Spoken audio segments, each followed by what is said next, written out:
안녕하십니까. 부동산을 잘하는 아빠 부자아빠입니다. 상가를 하려고 하면 권리금에 대한 부분이 민감하게 작용을 하고 있는 것이 현실입니다. 상가 건물 임대차보법 제10조의 3을 보면 권리금에 대한 설명이 되어 있습니다.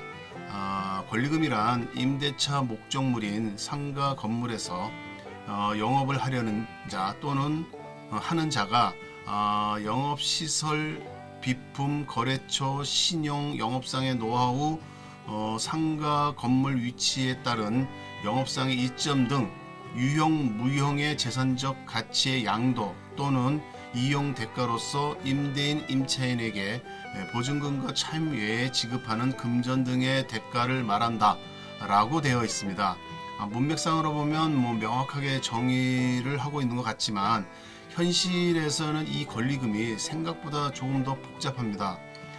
오늘 부자아빠의 상가 공부하기 파트 13에서는 권리금에 대해서 좀 정리를 해보도록 하겠습니다. 권리금은 이론적으로 바닥권리금, 영업권리금, 시설권리금 등 세 가지로 나눌 수가 있습니다. 바닥권리금은 지역권리금이라고도 하는데 장서적 유리한 점을 기반으로 형성되는 일종의 자리세라고 할 수 있습니다. 즉 바닥권리금은 어떤 지역의 상권이나 상가의 수요자에 의해서 형성되는데 상권이 좋아지거나 나빠지거나 함에 따라서 바닥권리금이 형성되고 올라가고 낮아지고 심지어는 없기까지 합니다.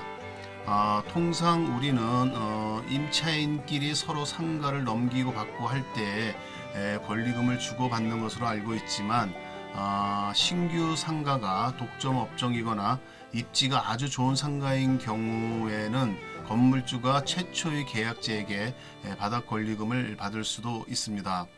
이 상가 임대차법상으로는 임차인이 권리금을 받는 것을 방해하지 못하도록 규정되어 있을 뿐이고 건물주가 공실 상가를 임대차할 때 바닥 권리금을 받지 못하도록 하는 규정은 없기 때문입니다. 영업 권리금은 점포의 무용적 가치로서 영업상의 노하우, 거래처, 신용, 단골 고객 명단 등에 대한 대가입니다.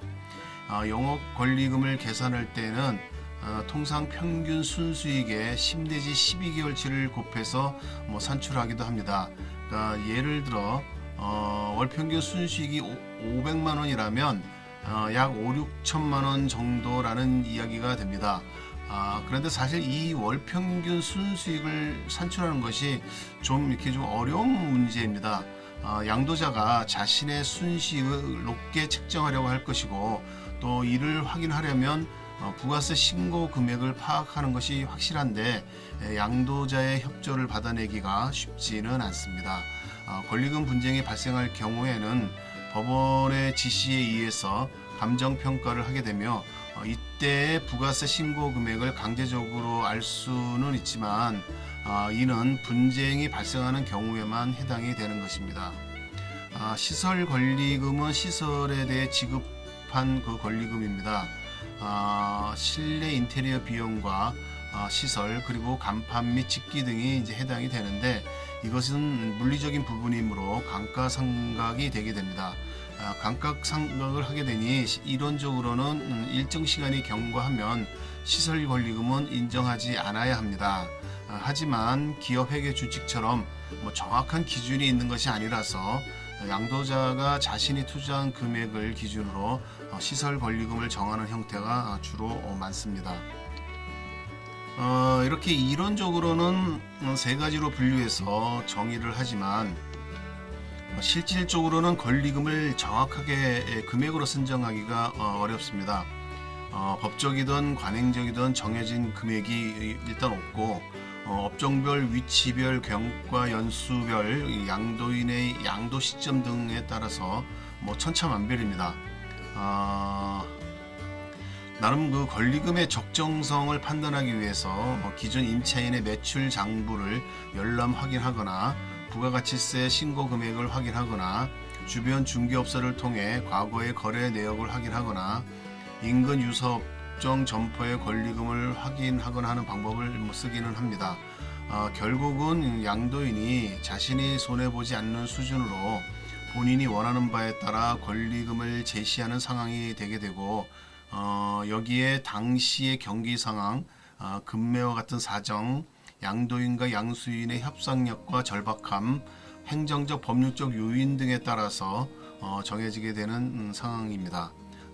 한마디로 말해 명확히 답이 없다는 이야기죠. 다음은 상가 임대차 보호법입니다.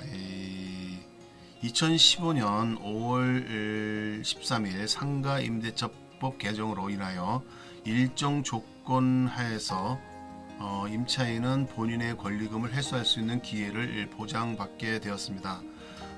일정 조건이므로 무조건 보호를 받는 것이 아니고 보호받을 수 있는 건물의 범위와 대상 임차인이 정해져 있습니다.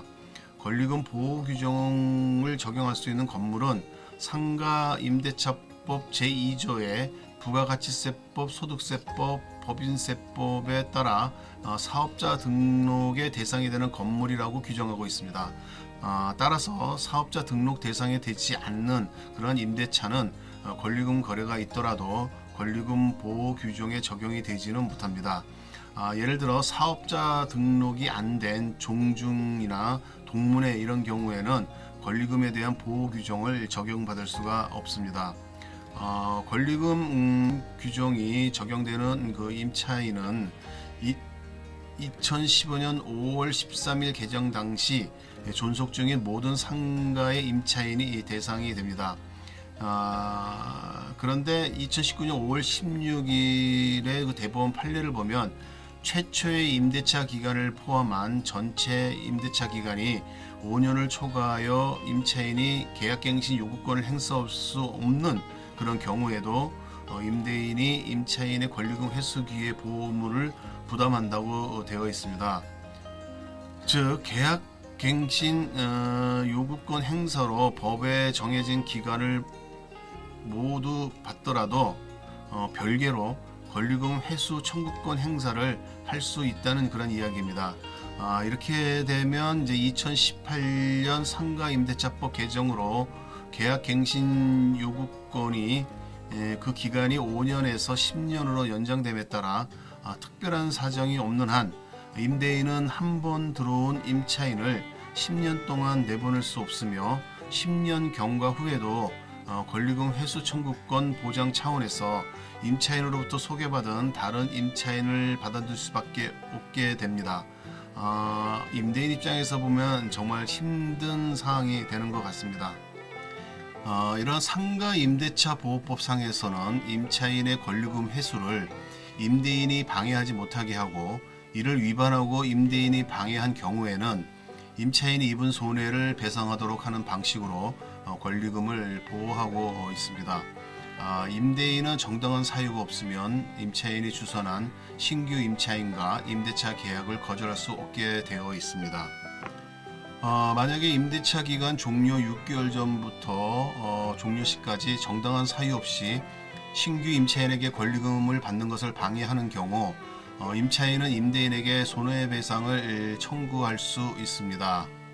반대로 해당 기간이 아닌 경우에 발생한 임대인의 방해 행위를 이유로 손해배상을 청구할 수 없다는 것도 또한 유념하셔야 합니다.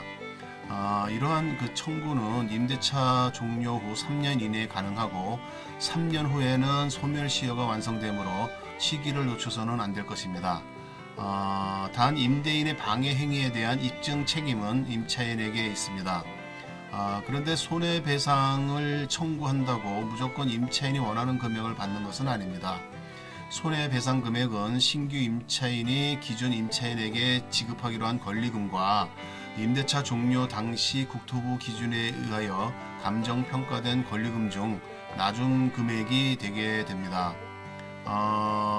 상가 건물 임대차 보호법 제10조의 7을 보면 국토교통부 장관은 권리금에 대한 감정평가의 절차 및 방법 등에 대한 기준을 고시할 수 있다고 규정하고 있어서 가능한 객관적인 권리금 산정을 할 기준을 제시하고 있습니다.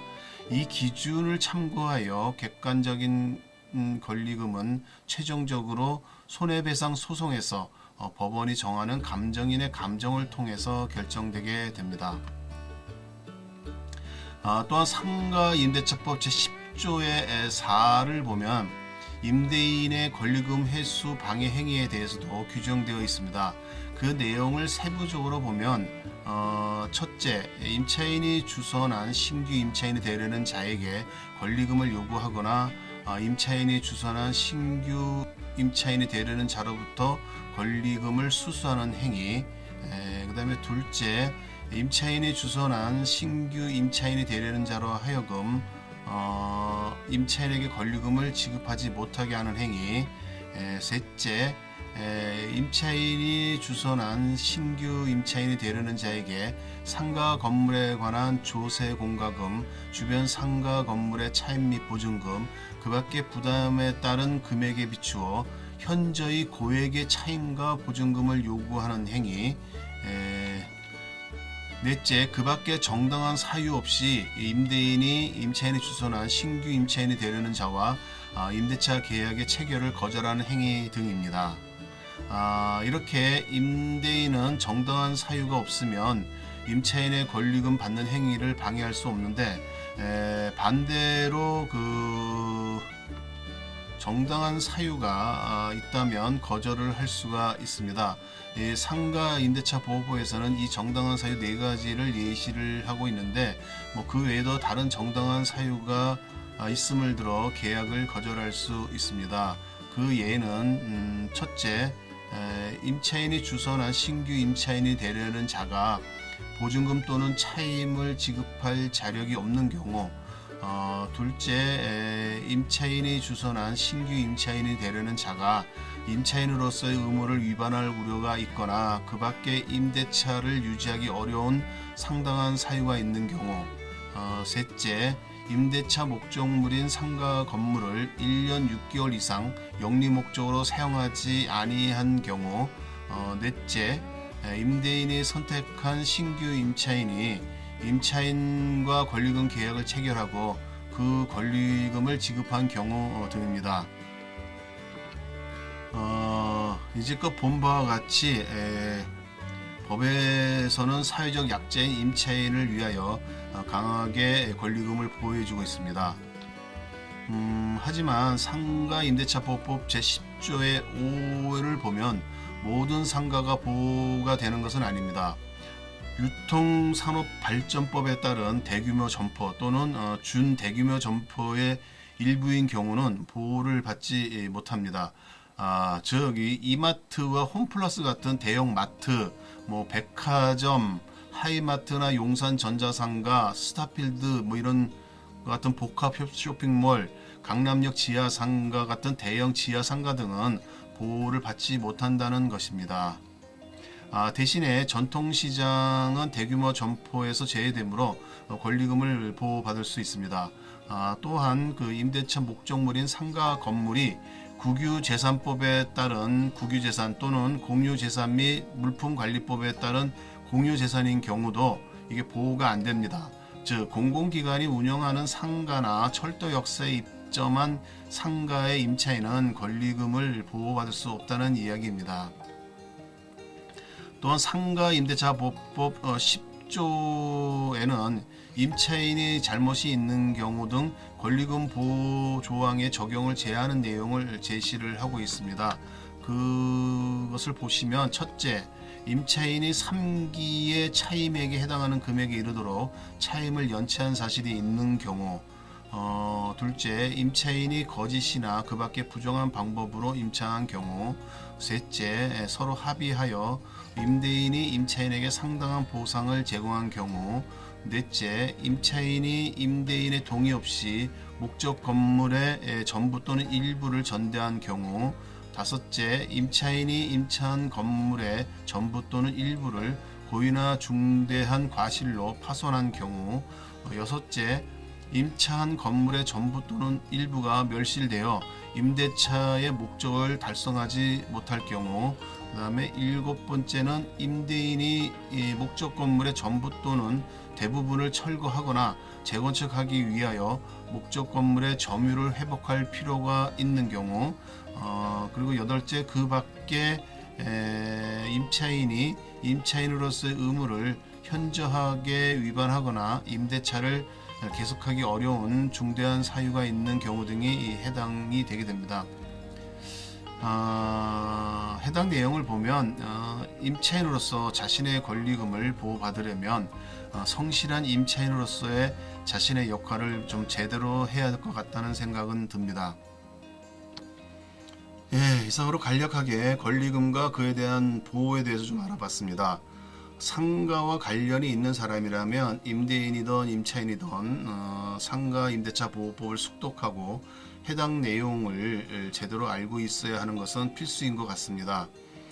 옛말에 법 없이도 살 사람이란 말이 있는데, 사실 현대 사회는 법을 모르면 바보가 되고 금전적 손실을 입는 세상입니다. 그래서 공부 많이 해야만 제대로 살 수 있을 것 같습니다.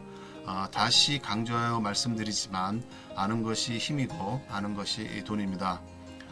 다음 시간에는 상가 건물과 행정처분의 관계에 대해서 좀 알아볼 예정입니다. 계속 관심을 가지시고 구독해 주시기 바랍니다. 구독, 신청과 댓글은 저에게 힘을 줍니다. 감사합니다.